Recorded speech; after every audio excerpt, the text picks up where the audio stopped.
good evening to most of you. I am super, super excited to have Giovanna Siniscalchi, right? Okay, good. Yay! I got it right. Oh my gosh, I'm so happy. Here with me this evening. I always double check because your name is so beautiful. I just don't want to butcher it with my American accent. Oh my gosh. Well, we have to start by congratulating you on your release today. We are so, so thrilled. The Duke's Dream has gone live, everyone. And we're going to be talking about it tonight with you. Thank you so much for coming. Thank you so much, B. I'm so happy to be here. I really love you, and it is I love you. amazing to be here. And I'm super anxious to talk about whatever you want to talk. Yes. And I'm here. Hooray! Oh, I'm so excited. Yes. Oh, I have lots of fun plans. We can talk about some of your backlist. There's so much to get to tonight, and I know everybody's going to be so excited to talk to you. And of course, as I always say, we have the best community in the whole world. We really do. And I'm sure they're going to have some fun questions too. I know they've been really excited. We've been talking a lot about your new release. So this is just wonderful. Let's see who we've got here so far tonight. Hello, Terry and Kristen. Abby Jean, hello. Everybody's saying hi. Oh, Tara, hey. And Crystal. Yes, Crystal, I was working with her on her correct pronunciation, and I think I said Siniscalchi. I meant to say Siniscalchi. Oh, I'm reading it, and she's enjoying the Duke's Dream. Oh my Great. fun. Yay! Hello, Wyoming. And that's her cute little pup, Silly. And hello, Angel. Currently reading the Duke's Dream and loving it so much. Oh, this is so exciting. Oh, good evening, Kristen. And hello, Emily. Well, we are just so excited. So, you know what? Let's just dive right in. I think everybody's more than ready to start talking about this incredible novel, the very first in a series, The Duke's Dream. And the series is called The Swans of Paris, right? Yes. Oh boy. Tell us about this book. Okay. There is so much to talk. I I know. don't even know where to begin. Okay. How about So, this? Okay, I've got some great questions. Okay, let's start with, let's see. This is what I want to, this is how I want to start. I heard through you in another interview that we did that you actually have some background in ballet. Tell us a little bit about that. okay. I danced ballet as a child, and I really loved it. And I danced until in my teen years, and then I went to college and had to stop and started working. And actually, when my daughter was born, my second daughter, and she went to school, I stopped working and I went to have lunch with the guys from my work because I used to work in the financial markets and there was only guys working there, so I was the only Oh my girl. gosh. Yeah. And then one of them that he was like this super culture guy. He told me, Giovanna, now you can do whatever you want. You can study philosophy. You can learn Greek. And he gave me a lot of examples what I could do. And I wondered, well, I don't think I want to learn Greek, but I would love to go back to ballet. So I started again doing classes, and this is like 12 years now. And I go there every week to recharge and to get inspired. And it's really an amazing not only an exercise for the body but also for your mind, for concentration, and also to feel beautiful, because I don't like to look at the mirror. And but when I'm in the class, I see myself and I feel beautiful.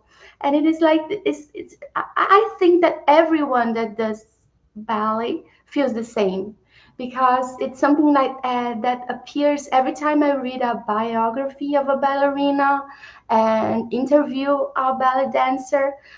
Maybe they are kind of shy, or they don't like their nose, or they like their hair or their body type. But every time they go to class, they feel beautiful. So this is something that I wanted to include in the novel. Thank you, Christine. And just show that ballet has this power of making us feel beautiful as women. So this is Oh, my background, and I love ballet. And just a curiosity fact, yesterday I went to class, and yeah. one of the greatest ballerinas of our time was in class with me. It was like Joy Womack. She danced for the Bolshoi, and I was like, what is she doing here? Oh my gosh. And Oh you my know what? gosh. I am so shy that I didn't went there and give oh, nice to meet you. No, I just like, oh my God, it's she. And then I went away. Yes, I think I'd have a hard time dancing next to her. I think I'd be like, I'm gonna be way over here. Did you get to actually did she dance or did she just like pop in to say hello? She no, she was kind of treating her feet because she has an Oh, injury, oh, and she went there because she's here for a prize or something like that. And one of the dancers from my class, her husband is a very great orthopedician, and she went to treat herself with him. And then she went to class. She was there doing the bar and doing the center, like this completely a person from another galaxy. Like she can take her leg and it's oh my amazing. gosh. That is what a surreal week you're having. First, you have ballet class with one of the premier ballerinas in the world, and the following day, the Duke's Dream is released. Yeah. Oh my It gosh. felt like fate. Exactly. Yes. Oh, I love that. I love that. Now, would you say that your experience with ballet has sort of informed this series or this story specifically? How do okay, I'll ask that question and then we can move on because I'm just like getting so excited. Yes, I think that to write a story, we don't need to. Sometimes people get this advice that you have to know what you write. And I don't think that's true, especially when you write like historical romance or fantasy, because these are not things that you can actually know because you didn't live or in Velaris or in Right, that age. right. But Yeah. you have to, I think you have to have this core of emotional connection with the story. And I think ballet for me is a very strong emotional connection. And then I was able to link this connection to the research and everything else. And I think without that, I wouldn't be able to really go into the research and the terms. And because dancing kind of 2 times per week is not the same as being a ballerina and starring in your own production Right. and doing this all the time. So I really wanted to be certain that this would not be like a cliche story, like based only on my experience that can be biased, But definitely Mm. this my experience in the class and knowing ballerinas, this of course that it influenced the story. Yeah. So for anybody that's just now getting to know a little bit about the Duke Stream, I know we have quite a few people watching right now who are in the midst, enjoying this as we speak. But for those of us that are just about to dip our toes in, this is a series that is featuring three, maybe four. There's another girl that we're sort of hearing about. These are ballerinas from France who have come to London And this is where I think more of your research comes in. This is during the time of Napoleon. And these are amazing ballerinas. They're in, is it London, right? Should I say London? I don't want to say the wrong thing. Yeah. But they're immigrants essentially, and they're outsiders. There's this kind of tension between the English and the French that, I mean, there's so many different types of tension in this book, more than you can shake. But yes, tell us a little bit about, you mentioned the research that you did as well. So tell us about what happened, what you learned when you were researching this time period and how you took it into the story.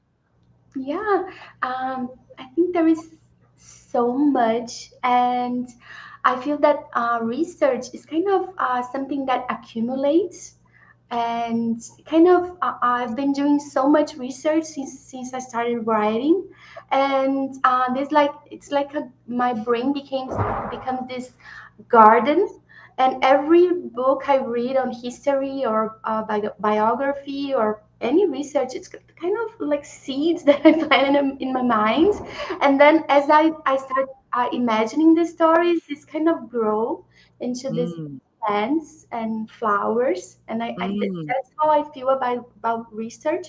But specifically about ballet in this age, I think all everything about how a ballerina was treated back in those days is mm, like in some theaters, especially in France and Italy as well, it was not women that worked in the theater.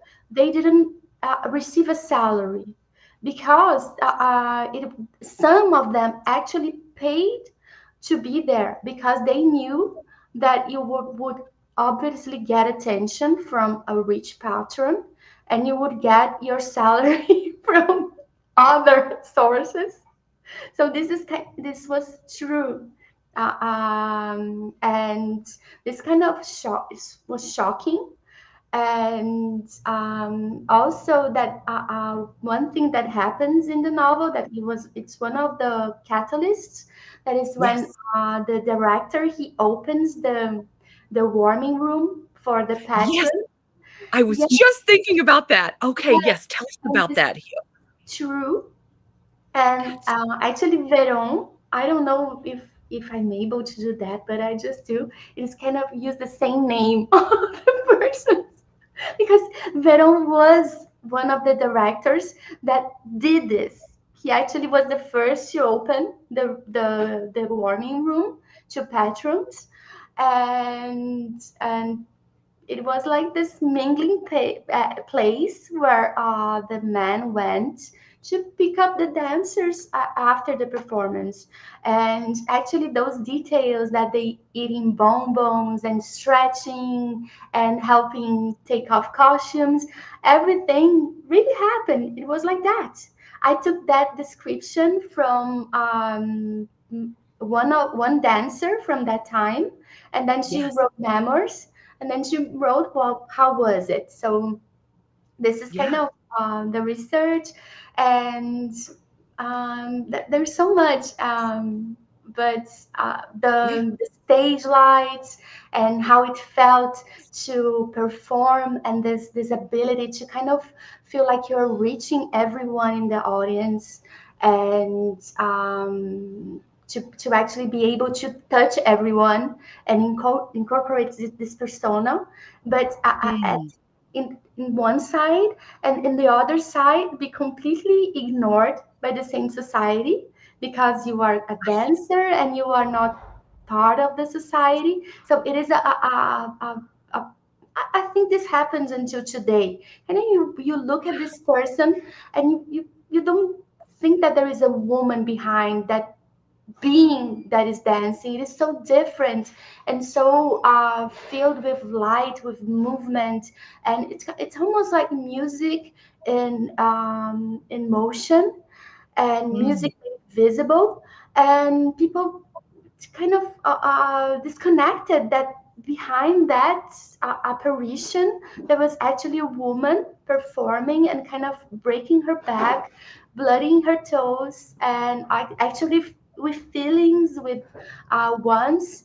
And so I think this is kind of this powered the novel, this kind of desire to be seen, and Yes.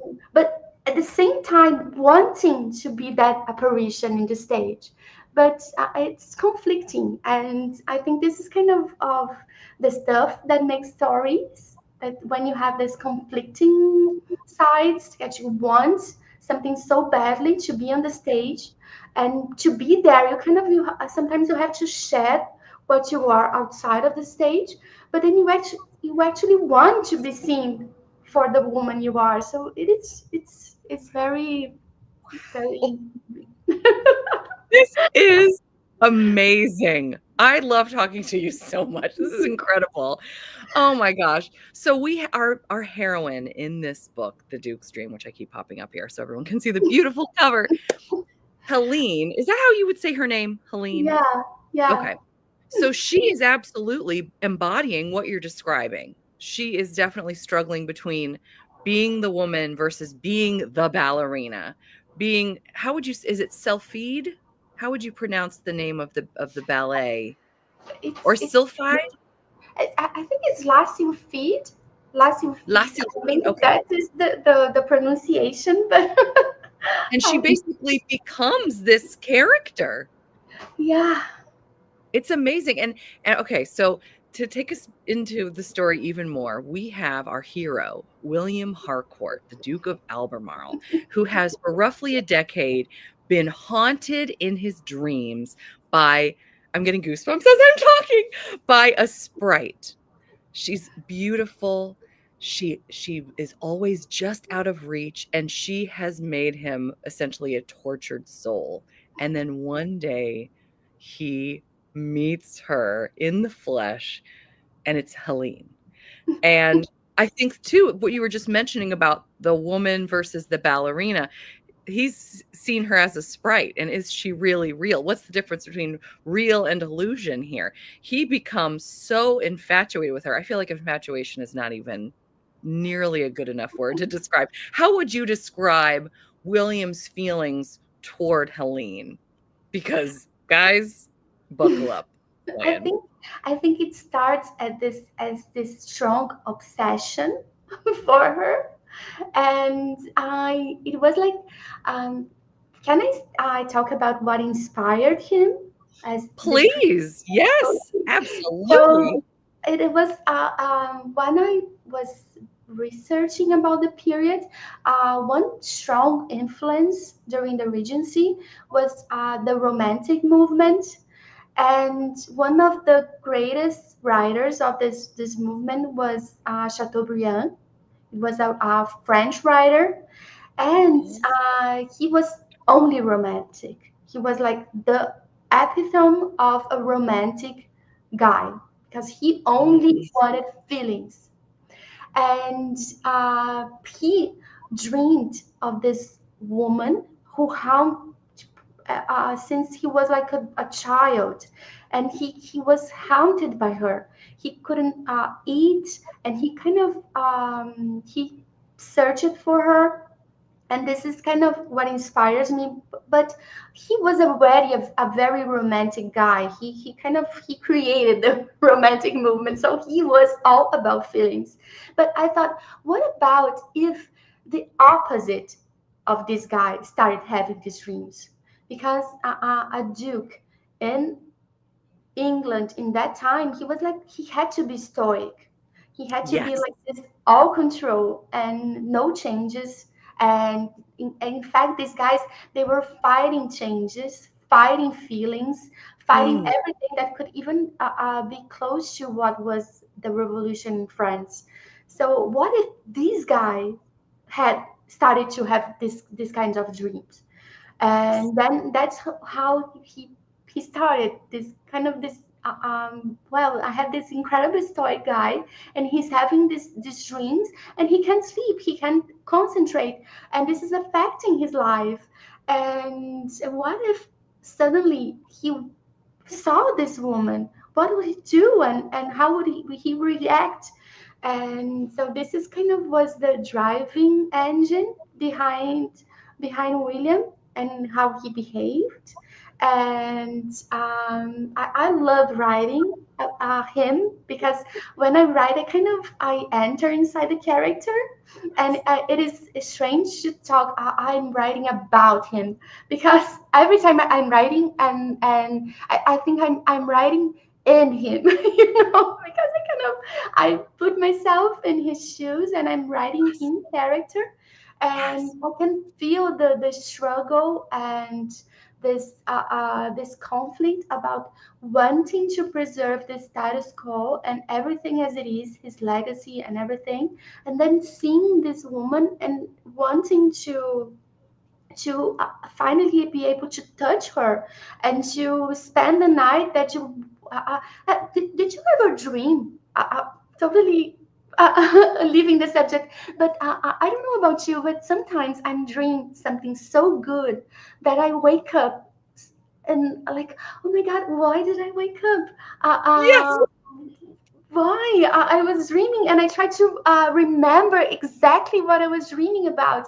And it is like this feeling of the satisfaction that you have it with the waking life. You're kind of, oh my God, I wish I could be dreaming again. Why I don't have this? So I Right. felt like William was having this sort of feeling for like over a decade.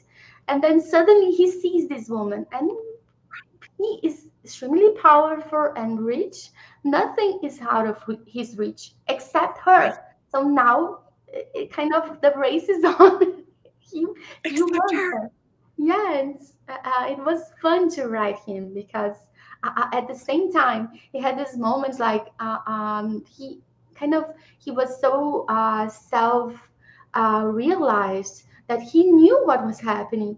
Every time that he felt that he was falling for her, he would compare like put I'm the guy who negotiates treaties, and I now I'm kind of falling head over heels for a ballerina. So this Yes. kind of it was fun to write this too, because oh my god, oh god, I was thinking, I was writing, and then this is a moment for a William contrast, and then I was thinking, Oh so my gosh, it was nice. so intense. The scenes between them like melted my Kindle. My Kindle, it's melted. I don't know. I need a new one now. I tell you, it's just incredible. And so we've talked about William and just what an intense person he is, desperate for Helene, but also to keep the status quo, to keep himself in check. Helene, however, is not just some shrinking violet. She's a warrior, I would say, of the First Order. The fact that she is so, I mean, in the first scene, we get to see a bit of her personality. The way she's able to, is it hold up her leg?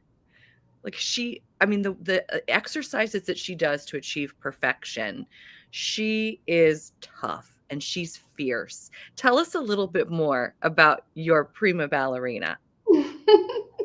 Okay, so it is something that people in ballet, they believe that this hard training is something new, that only now people are starting to go to Pilates and to strengthening Yeah. and like doing balance for hours. And they think that this is something for now, but Mm, this is not true. Like ballerinas back in especially the first ballerina to dance on point, which was Eileen was inspired by this ballerina. Her name was Marie Taglioni. She was an Italian woman dancing in France, and her father invented the point dance.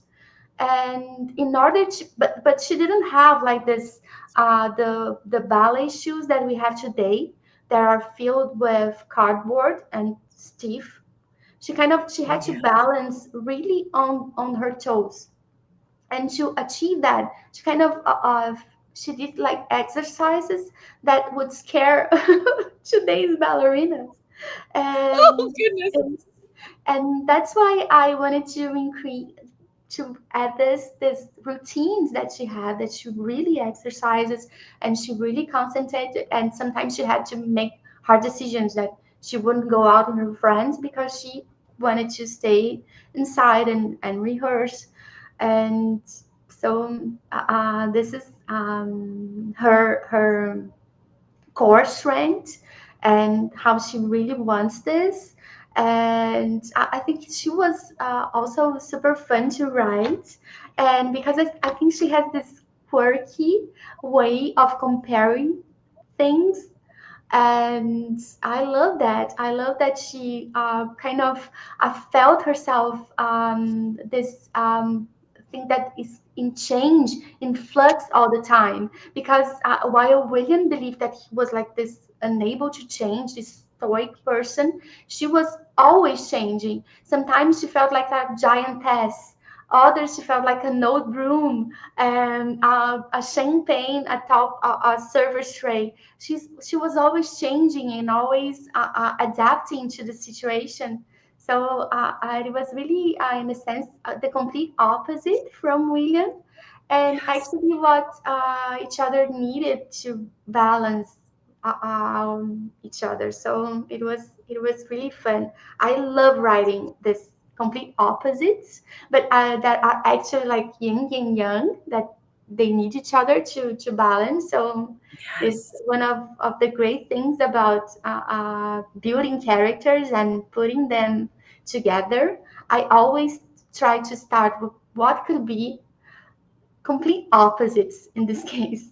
So it's Mm. and I think that is it makes the best romance that way. I love that. One of the things that's really unique to this is the beautiful love scenes. I'm calling them love scenes that are interwoven with music and dancing. And as I mentioned this to you previously, that I felt like I could hear the music and I could see the dancing. I almost felt like I could see the sweat and hear her feet hitting the floor. It was that visceral of an experience reading this. Did you watch any kind of ballet? Or I'm sure obviously clearly you're doing it twice a week. Do you do it on point, by the way? Are you or Yeah, yeah, yeah.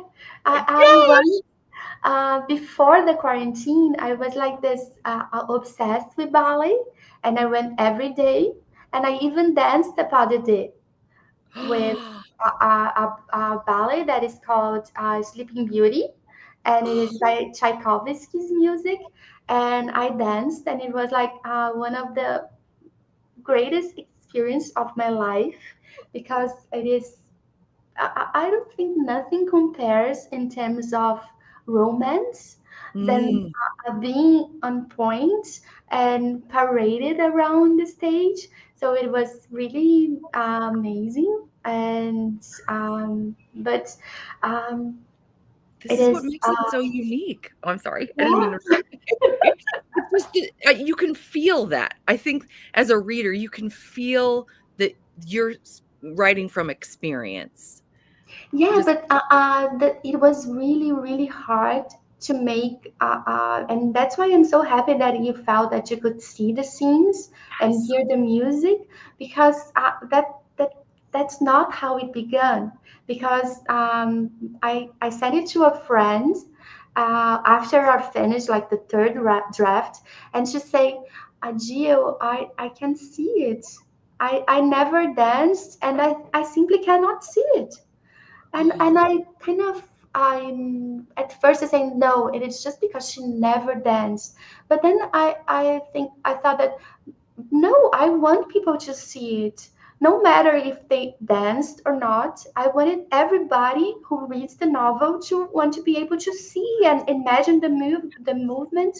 And then I kind of went over it and revised it and thought about how to express this pose and now this Mm, pose and now the music, but not with the kind of vocabulary that is like technical and only who knows music and dance can. No, it has to be a vocabulary that everybody could listen. And yes. what helped me in this sense was that I have this double. screens in my house. I have the one that I work, and I have a side one. And to write the scenes, I took like these videos that inspired me, and I let them play in the side, and I was looking at them and writing and looking and writing, and always trying to think what could best express that movement, and try to reflect that in page. I think that was one of the hardest things about the novel, to actually do this. Yes. It reminds me of when I've spoken to authors and they've talked about the way that they've blocked like a fight scene. It feels sort of similar. And it's funny Yeah, because the passion that you have between these two characters almost feels that way, that intense. yeah, yeah. And also it is kind of when you mentioned the sensual scenes, Yes. and there are so many of them. Yes. I was actually We're really upset about that. It's a shame. It's a shame. yes, Yeah. and I'm so afraid that people would point their fingers and say, "Oh my God, it is all about the spies," and there was no story, and only the spies, and only the spies, and it was really surprised. It surprised me because I took a risk on that, because Mm. I never wrote so many scenes. In my previous works, there were like not half of them, but I felt it was surprising because no one mentioned. It's almost like people didn't think it was spicy at all, and I felt that it is because they are so embedded in the story. They kind of feel Yes. like they were necessary, Yes.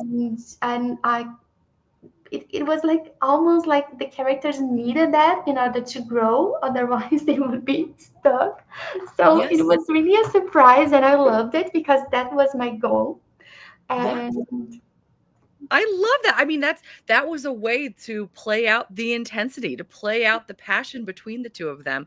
And I don't mean passion. I mean, we all know the word passion, but I mean like the most what's the word I'm looking for? You're the writer.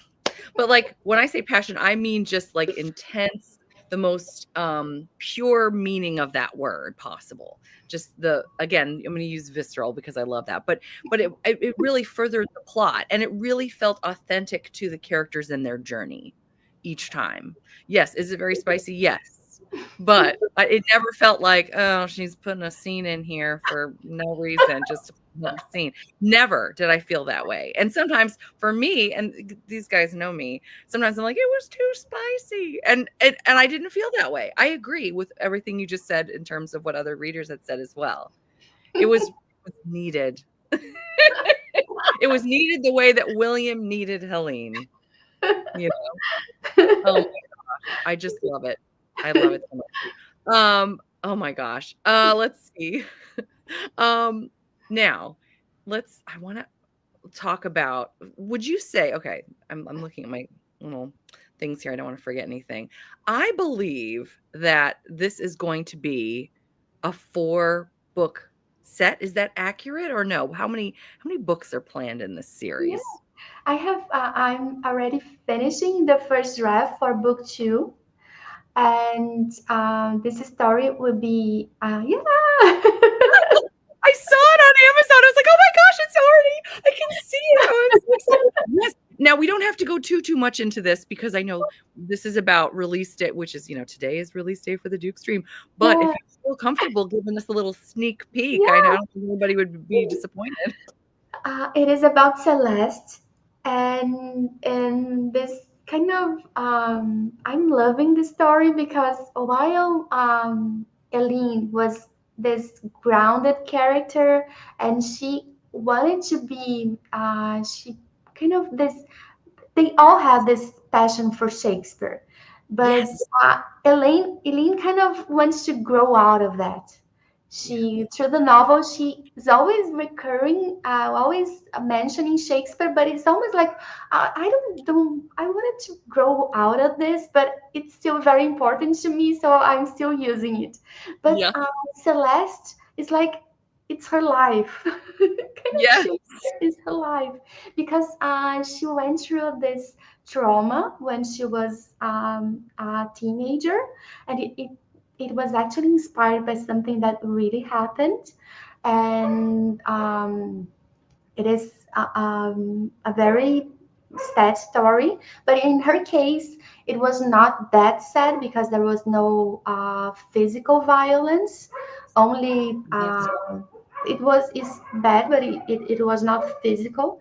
And but then, in order to protect herself from this, she created this illusion that she can control her reality by believing she is in a romantic comedy, one from Shakespeare, and in the process, she kind of makes everybody's life feel like a comedy because yes.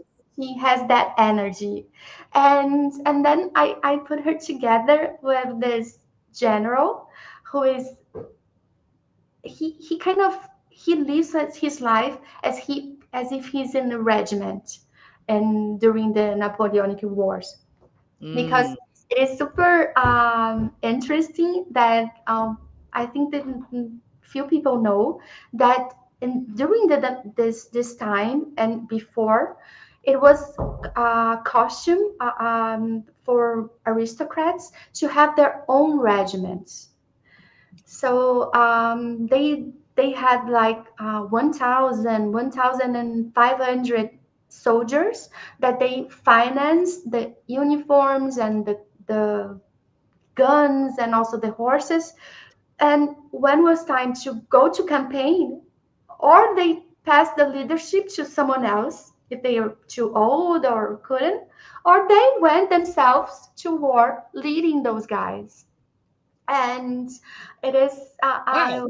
my general is inspired by this, and so it is kind of complete opposites because he is believes he's living in a regiment, like with Yeah. strict order to wake up and to exercise and several classes a day and everything in order. No one talks back to him. He's like the general during the Napoleonic Wars, and Celeste kind of she cannot follow a shadow for the life of her. She's like, and then she's so fun to write because she's very endearing, and because everything with her is kind of bittersweet, Yes. and it is very fun to write them because the plot of the novel is he has like one summer to turn her into a proper regent's lady, so or grow mad in the process. I can only imagine Yes, how it is so. regimented he thinks he's going to be while turning her into a proper Yeah. celebrity lady. And I can imagine that doesn't work out. I was so thrilled when I saw that Celeste is going to be the heroine of this book because I was so fond of her. All the girls that are in the first book. I mean, of course, I love Helene, but in terms of the side characters, I was so taken with Celeste. So I'm just so thrilled that she's getting her own book. And it sounds like, again, we have another case of opposites attract. Yeah. And oh, I can tell this is gonna be so fun, and I saw there was a release date on Amazon, but that can be fiction. No, When do no, you it is. anticipate this being Oh, no. ready? I I placed it on October, and actually, it is like if you wrote on blood. Wow, Amazon like that. So I mean, it will it's happen. good. Oh Like a boy. covenant with Amazon. You I cannot love break it. it. That's right. It has to be October. It Yes, will be yes, October. it will be. But the first draft is almost ready.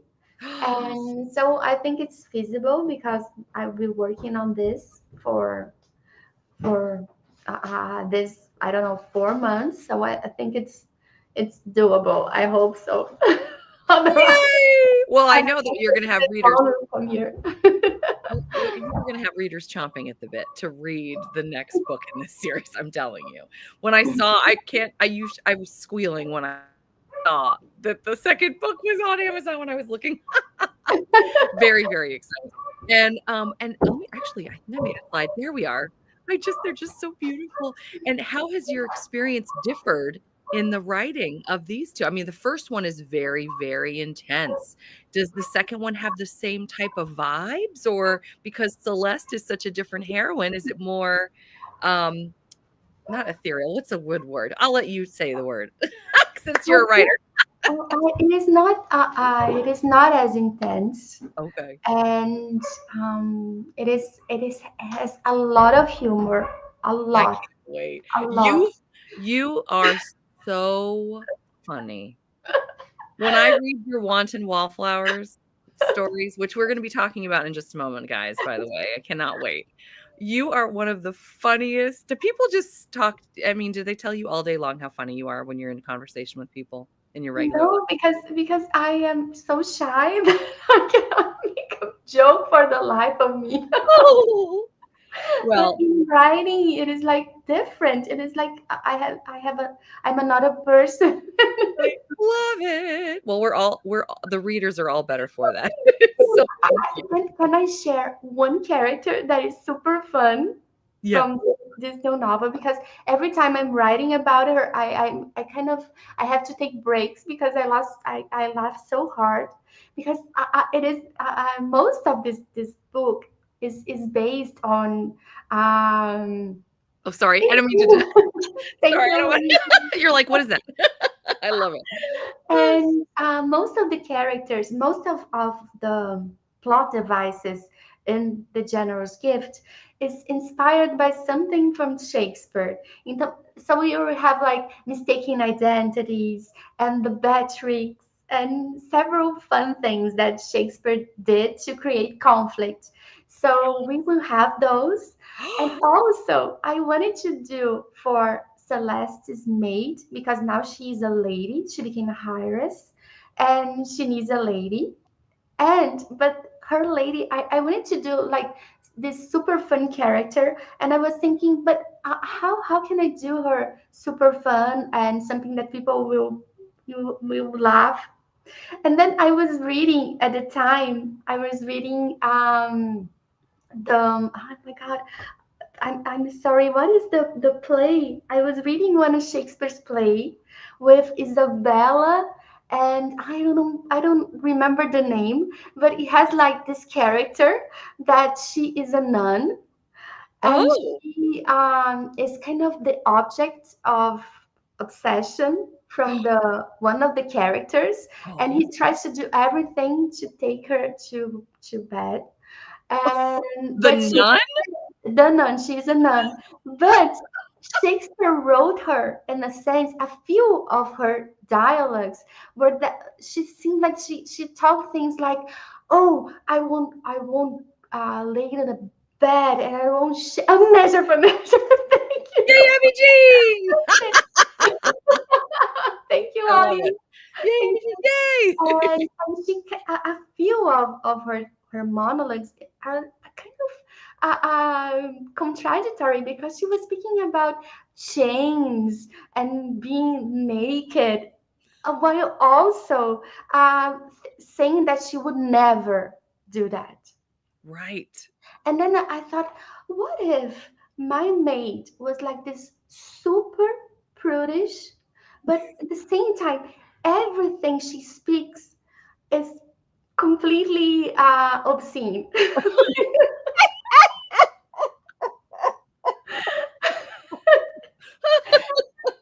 It is wild, wild because she says kind of things like because at one point, Hawk, the general's name is Hawk. At one point, he kind of threatens Celeste with tanning her hide because he gets so furious with her because she's the only person that kind of don't obey his orders. And Right. then she goes back to her room and she's fuming because she believes that she can control who she will marry because she read all of Shakespeare plays. She can do it. And Yeah. then kind of the name of the maid is Prue, and she says, "Oh, oh my God! Did he threaten to to imprison you. I don't know. And then the Celeste, no, he only threatens to tan my hide. And then the other goes, oh my God, we'll strip your back and lash you to the bedpost. And she starts to go this complete wild monologue. Everybody, the other, her chaperone and Celeste, they all, oh my God, shut up, Rue. Shut up. Like, it is wild. It is super, super fun. This Oh I'm my having a lot gosh. of fun. Oh, I cannot wait. Oh, this is gonna be so fun. Oh my heavens. Oh my heavens. Well, I'm beyond excited for this one, and then, of course, the one that was just released today, the Duke's Dream. It's just going to be so, so very epic. Um, well, I wanted also I can't believe we've already done this for 45 minutes. How have we Oh This my went by God.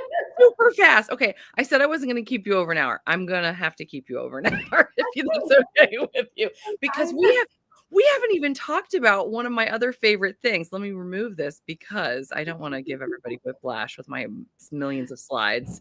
Everybody who knows me knows I love a good slide. Let's talk a little bit about these are the brand new covers. I'm gonna show the old ones really quickly so that people because they've seen these before. Tell us about these, and then these are the new covers, which I'm super excited about. Tell us about this project. Pretty much everybody hopefully knows a little bit, but just let's start from the ground up, just in case.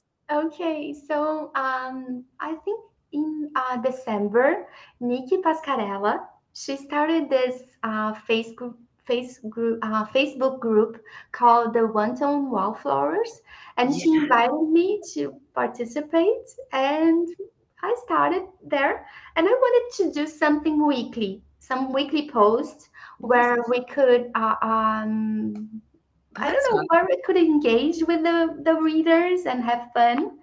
And I thought of, well, I will do a this or that, but it is always like this or that of type of food or type of beverage and type of weekend. I don't know. And I wanted to do something like related to romance. And I thought, what about this or that romance situation? Like, what if you went back in time? Would you rather be rescued by a knight or a falconer? And I started doing this every week, and it was so fun because people love this and they Yes. like to interact and answer. And I go there. Usually Tuesdays, I don't write. I only stay in the group answering. This is the last one. Yes. Oh And my and then gosh. you see that I go wild in the comments because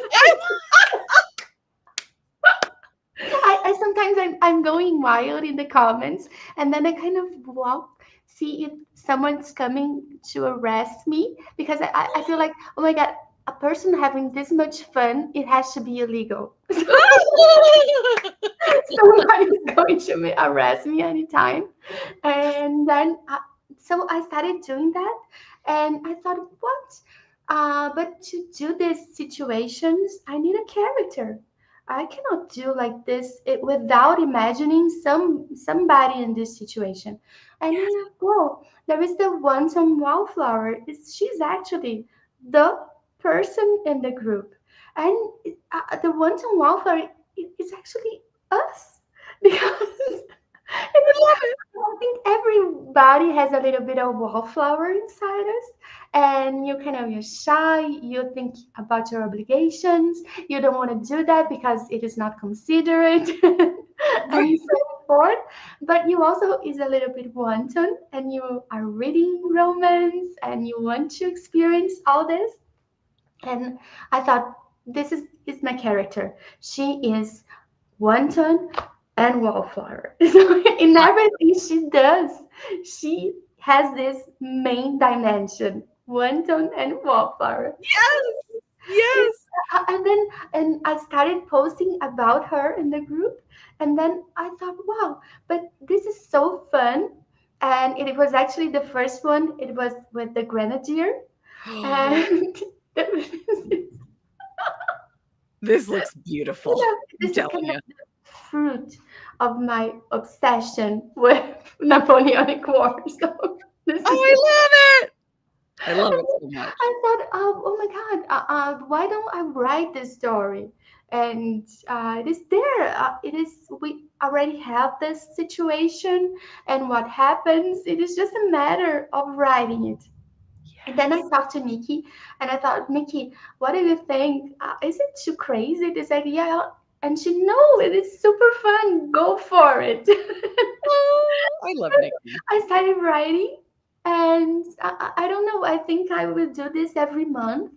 And I already thinking that for Halloween, I need something gothic. For Christmas, there have to be some holiday inspired. Yes. How fun. Oh my And gosh. this is how crazy ideas start with a lot of women.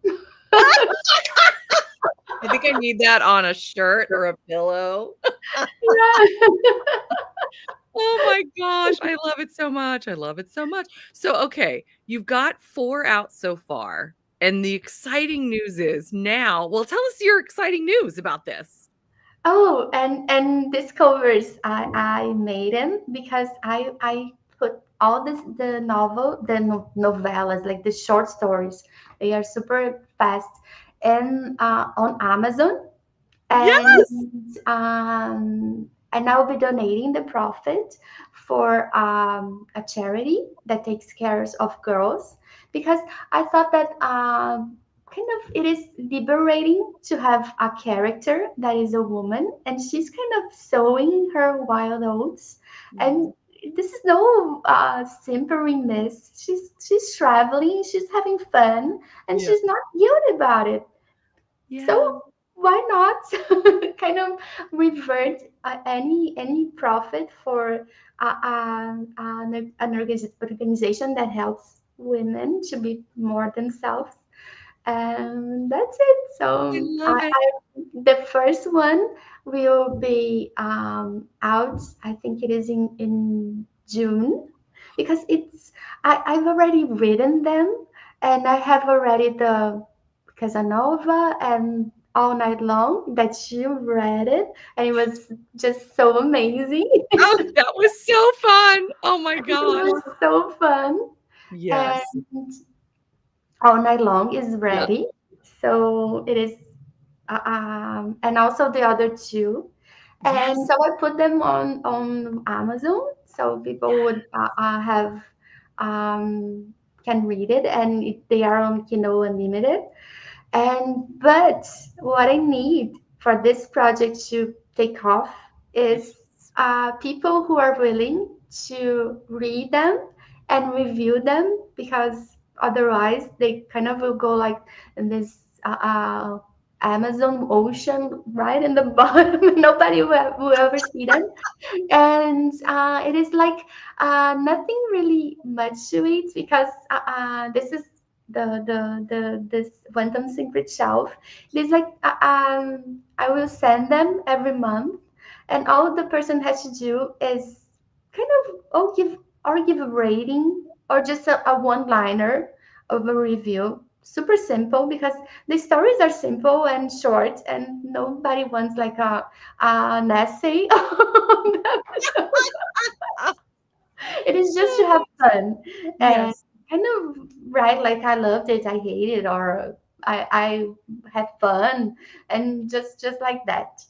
Yes. It's like Fight Club, but for historical romance. Love it. I love it. I love it. Yes, and I this is gorgeous. It's basically and I have this in the description box for anyone who wants to click and join. I love even the questions here.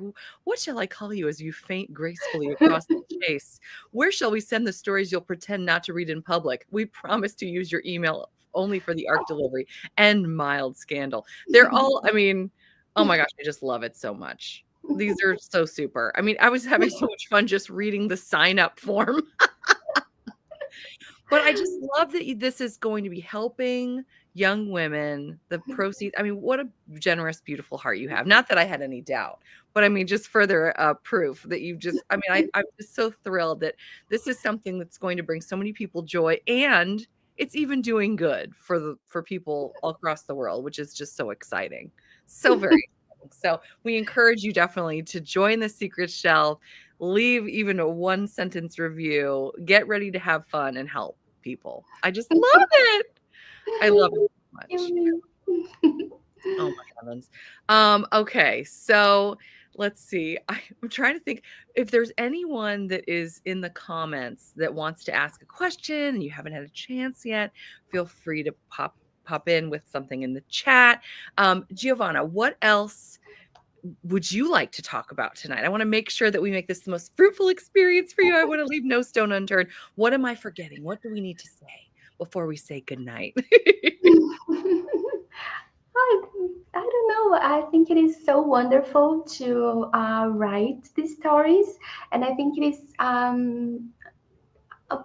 since the first time I had a person read one of my stories and then comment back to me, and I realized that those characters that I created in my mind were actually living in hers now.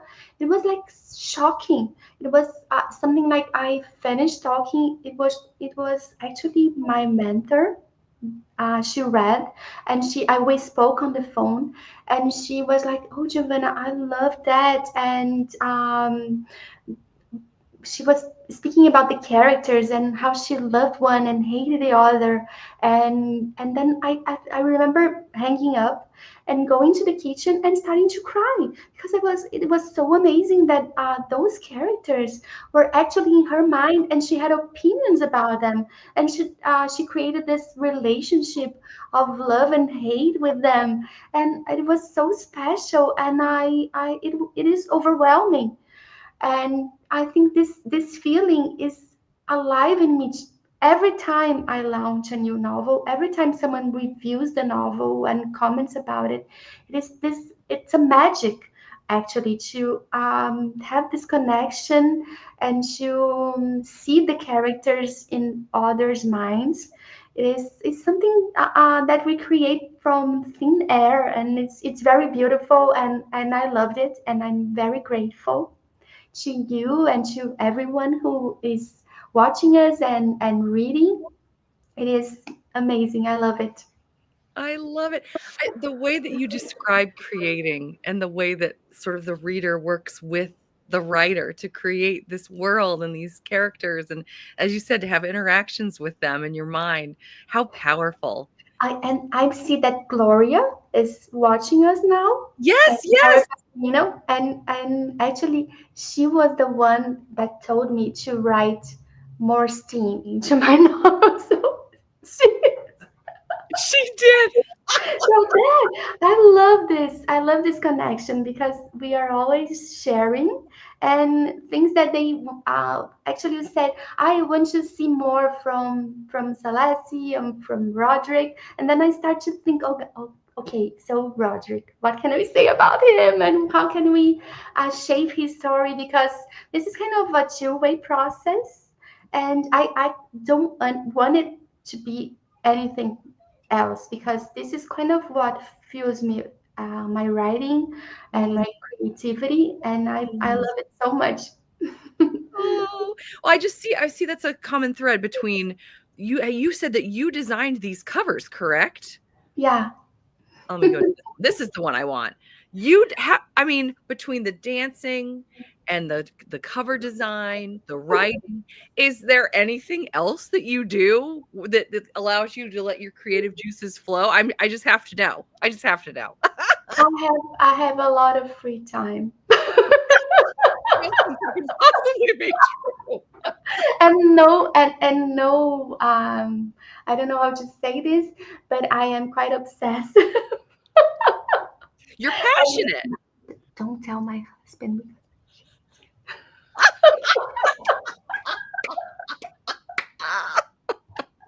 Oh my gosh, I love it so much. I love it so much.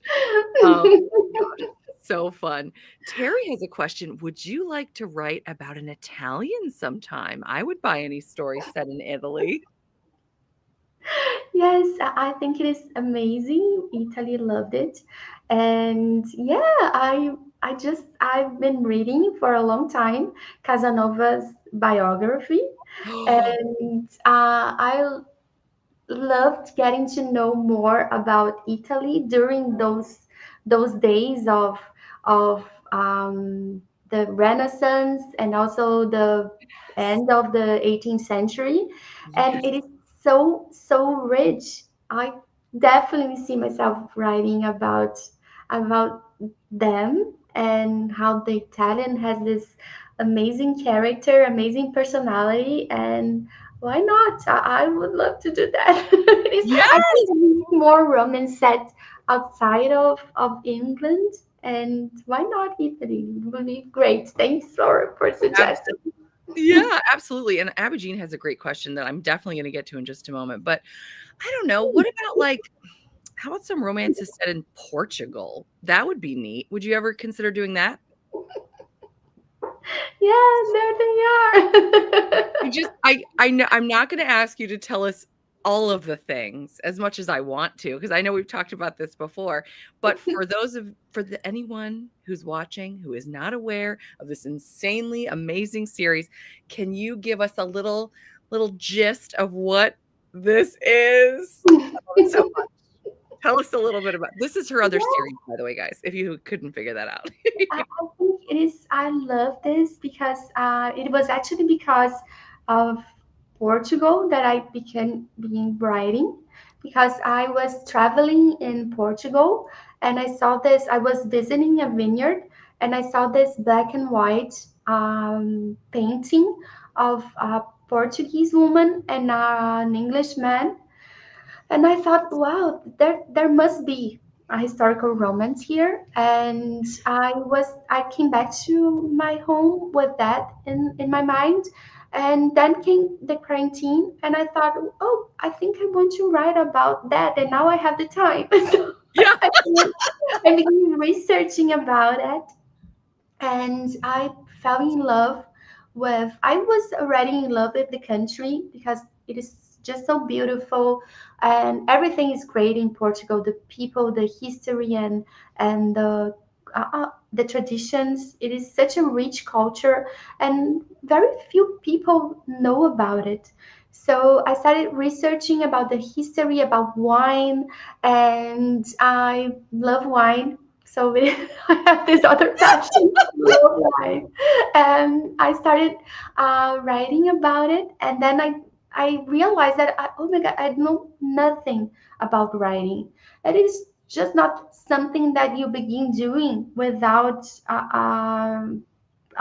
knowledge, without the basic rules and the craft. So I started doing like this course of creative writing, a full year with mentors. It was such a great experience, and I wrote the novel during that course, and I received a lot of feedback, and I loved it.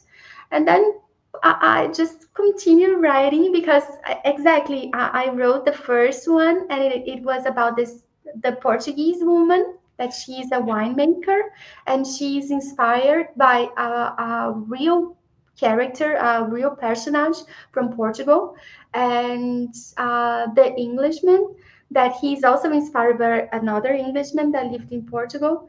And there is this villain in the story, and kind of the villain took a little bit of the center stage in the novel, and a few readers. I'm looking at you, Gloria, and they told me they told me, "Oh my God, you have to write about Pedro next." And I, "Oh, really? Ah, okay." And then I start writing about him, and one thing led to another. And then I was just so fun because all the characters, they are not like brothers and sisters that you usually you see a lot of this in Regency romance, that you have like four brothers or four sisters or always in the same family. They are Yes. not. connected by blood, but they are all in the same universe. They are friends, or they are enemies, or they're a kind of rivals. And while I was writing, they are all standalones, but it felt like I was living in their midst, in their families, and keeping in touch with them, even when I was writing like the fifth novel. So it was like um, amazing to live there for, I don't know, 4 or 5 years, and it was great. I loved it being Yeah. there with them. Oh, well, I loved I mean, I just wasn't this one is a loosely based holiday, I would say loosely, because you could read it any time of year, Yeah. but this our hero in this one, he's Scottish. Correct, and this was oh my gosh, this was so yummy, yummy, yummy, yummy. I loved it so very much. The whole thing. Tell us about Pedro's Bad Girls, by the way. Can you I'm making you do so much. I'm so sorry. I promised I wasn't gonna do this. I can't Okay. help it. I can't help it. Because I think that when I was writing the third novel, I I realized that every time that I was calling people to the art team, I had to call them again and again, and find, because I have zero organization skills, and I was there trying to find the handles and sending messages, and I thought, what if I build a group that all these women that liked my stories, they were already there, and then I could send the new stories, and they would sign up if they wanted, and they could talk about it. And I think it would be more organized and also more fun. Yeah, And I created the group. yeah. And at first, it was like the art team for the Truth About Myths. The arc ended. It was awesome. I loved every minute because people were super active and talking about the novel and making suggestions and giving feedback. And then when it ended, I thought, oh my God, I don't want this to end because this is so cool.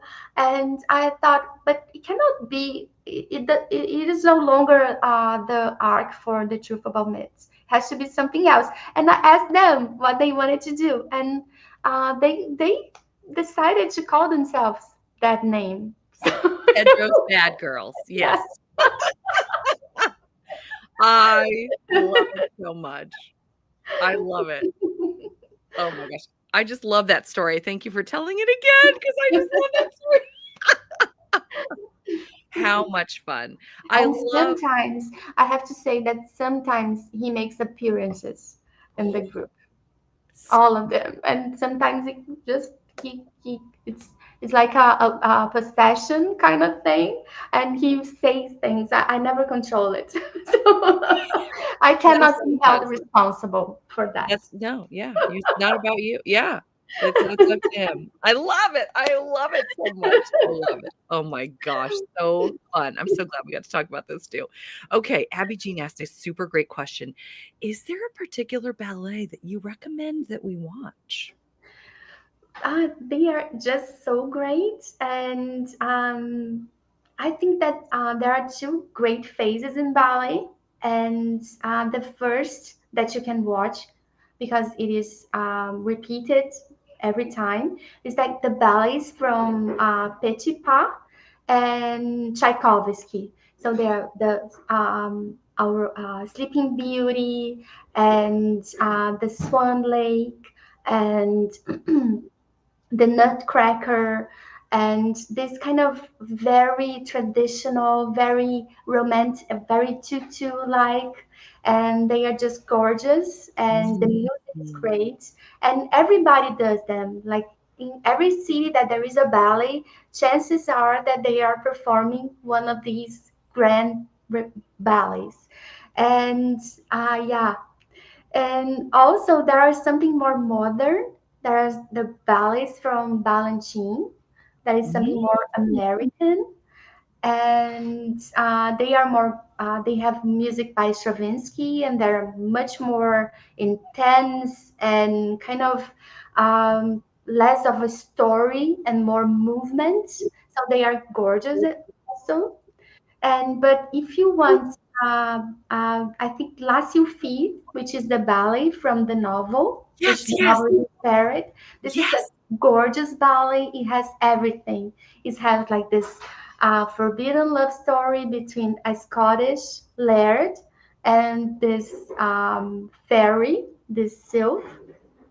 And there is it is super fun because all the Scots people use kilts in the ballet, and so there is a lot of contrast between the Scottish guys and the ballerinas all wearing tutus, the romantic tutu, the one that with a lot of tulle and white and the little Yes. wings. So it is super fun to watch, and the music that is amazing, and it is the ballet that actually launched this Marie Taglioni, which is the first ballerina to ever dance on point. She became famous because of this ballet, La Sylphide, and it is done until today because it is so great that it never fades. The La Sylphide, so it is a good way to start. Have you seen La Sylphide in person? No, Are no, you is that on your bucket list? yeah, yeah. It is not as performed as Swan Lake, for instance, or Romeo and Juliet. But Ah. you can watch it on YouTube. So I did watch them. Oh, is that now did you, and you must have, I'm guessing. I'm putting words in your mouth, I'm about to. Did you watch this when you were when you were writing? Is that what Yeah, things that you yeah, watched? Okay. yes, So because several scenes they are similar. Like the first scene in the ballet, the hero of the ballet, he's called James, is his Scottish laird. He's kind of sitting and sleeping in kind of in a large chair. And then La Sylphide enters and she dances around him. And you can see that he's dreaming about her. And he kind of, she's teasing him in his sleep.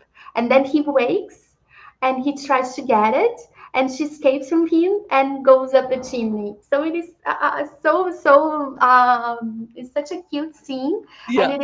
it gets repeated in the novel while Yes. she is rehearsing for the first time the part, and also close to the third or fourth act when she dances for William, and we Yes. yes.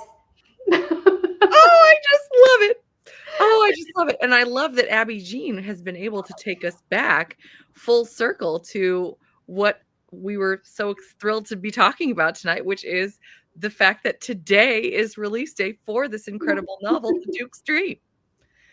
So, yes. Oh, and I love Terry's giving us, she's typing this out. So we all know how to spell these things. Thank you, Terry. Yes. She's amazing. She's amazing. Thank you, Terry. Well, oh my gosh, this has been such a magical evening. I'm so grateful that you were able to spend some time with us tonight. And I mean, my reader heart is just so full getting a chance to chat with you after having read the book. What an incredible experience for me. And for those of us that are currently reading or hopefully about to read, now we've got all this fun inside scoop. I'm just so thrilled. Thank you so much for coming tonight, Theo. Thank you so much, Dee. I love coming here. You are the best. I love Oh, hearing you. I love talking to you. And I love to connect and it's yeah. just such a great opportunity. Thank you so Yeah, much. I'm so happy, always happy to be a platform to help celebrate you and just because your writing is just so beautiful. I'm just so grateful. And for those of you that are going to be looking for her after this, don't forget on Amazon. I believe, in fact, that The Duke's Dream is on sale right now. It's on Kindle Unlimited, but it's also on sale. I saw it's like 65% off or something. I think that they kind of when you have like the Kindle and Yes, the paperback, then yes. they cut the price, they make you believe that the Kindle isn't on promotion.